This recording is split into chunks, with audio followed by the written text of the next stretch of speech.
বিয়ের পর প্রথম বছর আমরা জামাষষ্ঠীতে যেতে পারিনি। তার কারণ হচ্ছে হাজব্যান্ড ছিল ব্যাঙ্গালোরে, তো ও আসতে পারেনি, ওই কারণে আমাদের যাওয়া হয়ে ওঠেনি। তো সে বছরটা প্রচুর মন খারাপ ছিল প্রথম বছর, তো ভেবেছিলাম যে পরের বছরটা কবে আসবে। তো ফাইনালি আজ চলে এসেছি, আজ হলো জামাষষ্ঠী। তো আমরা চলে এসেছি মাদের বাড়িতে সকাল সকাল জামাষষ্ঠীতে। তো এসেই দেখি সকাল সকাল প্রিপারেশান চলছে সব কিছু, খাবার দাবার গোছান গাছান। তো মা ফার্স্টে ওকে আশীর্বাদ করে নিল ধান দুব্য দিয়ে।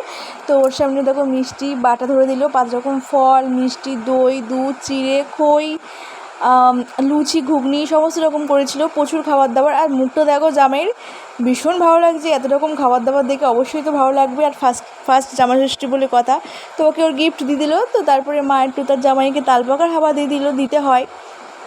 তো তারপরে ওকে আশীর্বাদ করে নিয়ে তারপরে আমাকে একটু আশীর্বাদ করে নিল।